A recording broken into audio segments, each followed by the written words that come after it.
Earlier, we considered how a single centrifugal pump develops flow and head under high and low shore resistance conditions. But what happens when we operate 2 or 3 pumps at the same time? When 2 or more identical cargo pumps discharge into a common pipeline to a shore reception facility, we say they are operating in parallel. When this is the case, each of the pump's rotational speeds and discharge pressures should be the same, or very similar, to ensure they all do a similar amount of work.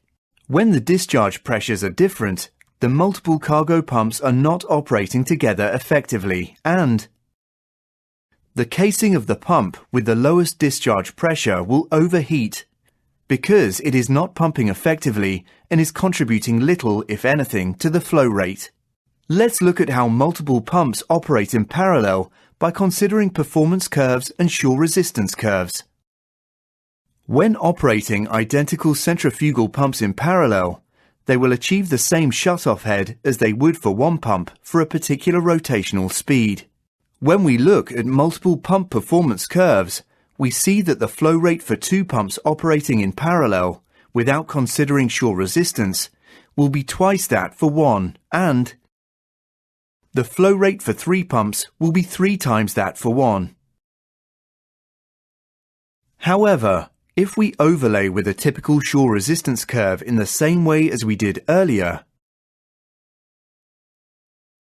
we see that the actual flow rate for 2 pumps will not be twice that for 1 pump, or 3 times for 3 pumps.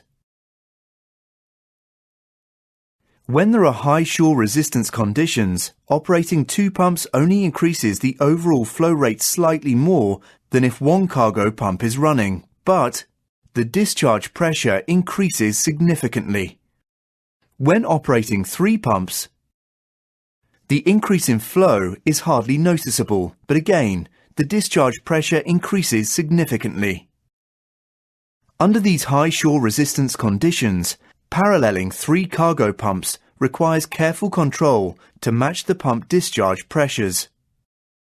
When operating in parallel, the rotational speed of each pump should be increased in steps of 50 or 100 RPM. Between each step, the discharge pressures should be seen to settle before increasing any further.